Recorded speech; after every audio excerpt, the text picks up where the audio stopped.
ওগো আল্লাহ, ওগো মালিক, তুমি ছাড়া তো আমাদের আর কেউ নাই, তুমি ছাড়া তো আমার আর কেউ নাই। আল্লাহ গো, তুমি যদি মাফ না করো কে আমাকে মাফ করবে? তুমি যদি মাফ না করো কে আমাকে মাফ করবে? তুমি যদি আমাকে মাফ করো তাহলে তোমার কোনো দিকে কমবে না, তুমি যদি আমাকে মাফ না করো তোমার কোনো দিকে বাড়বে না।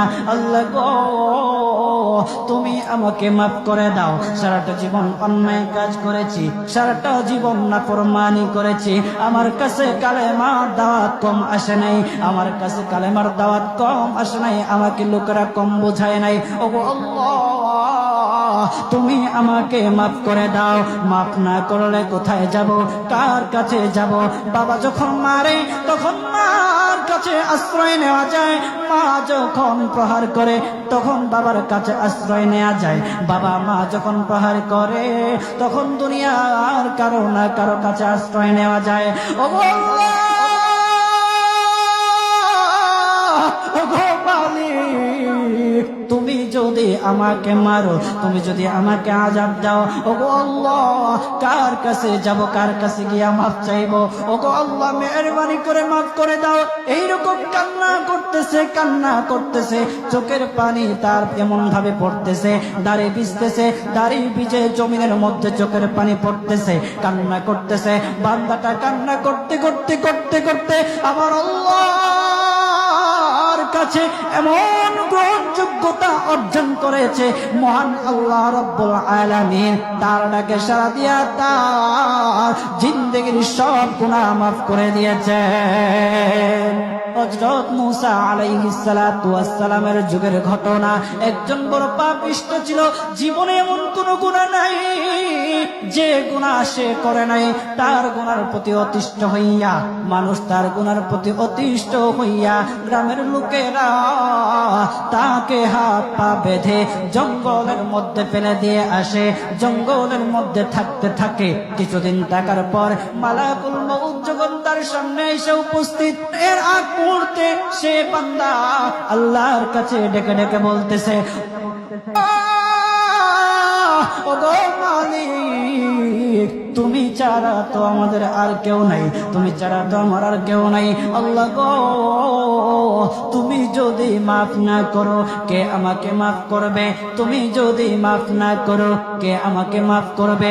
তুমি যদি আমাকে মাফ করো তাহলে তোমার কোনো দিকে কমবে না, তুমি যদি আমাকে মাফ না করো তোমার কোনো দিকে বাড়বে না।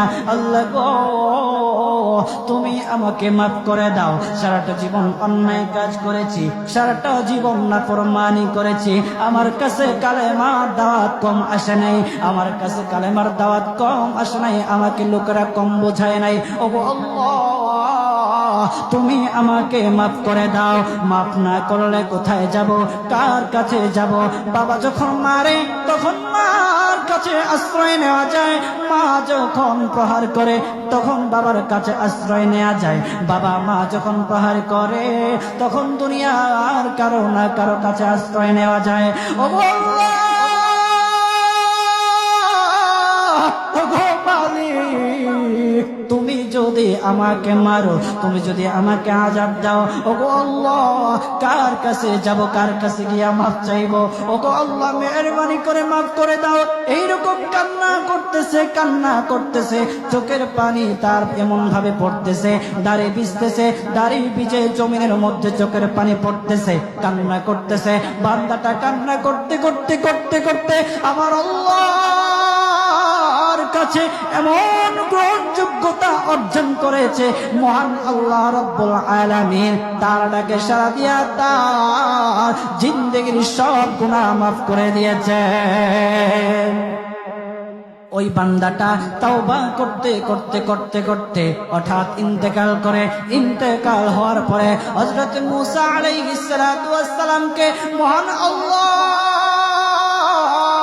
বলে দিতেছে পয়গম্বর মূসা, ও দুস্থ, দেখো অমুক জঙ্গলে আমার একটা পাগলা আশেক, আমার পাগলা একটা আশেক মারা গেছে, ওই আশেকটার জানাজা তুমি পড়াও, দাফন কাফনের ব্যবস্থা করো।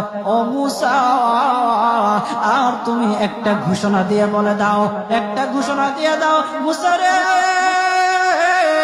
ও মূসা, তুমি ঘোষণা দিয়ে বলে দাও যে আমার এই বান্দার জানাজার নামাজে অংশগ্রহণ করবে, মহান আল্লাহ তার জীবনের সব গুনাহ মাফ করে দিবে। আল্লাহু আকবার। আরো জোরে বলেন না আল্লাহু আকবার, আরো জোরে বলেন আল্লাহু আকবার। হাত উঠায়া বলেন আল্লাহু আকবার, আল্লাহু আকবার। মুসলমান বাবাজি, গভীর মনোযোগ। হযরতে মূসা আলাইহিস সালাতু ওয়াস সালাম একটা পাহাড়ের উপরে উঠলেন। পাহাড়ের উপরে ওঠার পর তখন ডেকে ডেকে বলতেছে, ও উম্মতেরা রে, আমার উম্মতেরা শোনো, আল্লাহ রাব্বুল আলামিন একটা সুসংবাদ দিয়ে দিয়েছে। আমার আল্লাহ রাব্বুল আলামিনের একটা আশিক, একটা ওই অমুক জঙ্গলের মধ্যে মারা গেছে, ওই পাগলা আশিকের জানাজার নামাজ অংশগ্রহণ করো। যদি জানাজার নামাজ পড়ো, তখন আমার আল্লাহ তোমাদের জীবনের সব গুনাহগুলি মাফ করে দেবে।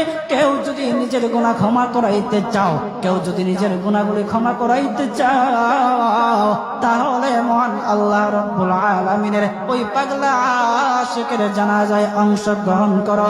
তখন লোকেরা দলে দলে জানাজায় অংশগ্রহণ করার জন্য দলে দলে গেল, জানাজার নামাজ আদায় করলো।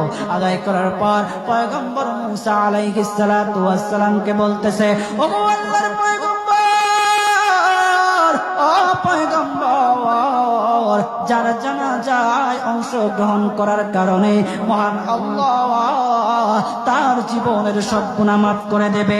এমন মহা ব্যক্তি, তো এই মহান ব্যক্তিটাকে তো একটা নজরে দেখা দরকার, অবশ্যই দেখা দরকার। আমাদেরকে সেই ব্যক্তিটাকে দেখান। তখন মূসা আলাইহিস সালাতু ওয়াস সালাম বলতেছে, ঠিক আছে, তোমাদেরকে দেখানো হবে। তখন যখন দেখাতে গেলেন, দেখানোর সাথে সাথে লোকেরা বলল, পয়গম্বর, আপনি কি বলেন? এই লোকটাকে তো আমরা ভালো করে চিনি। ওই লোকটা বড় পাপিষ্ঠ ছিল, বড় অন্যায়কারী ছিল, বড় জুলুমকারী ছিল।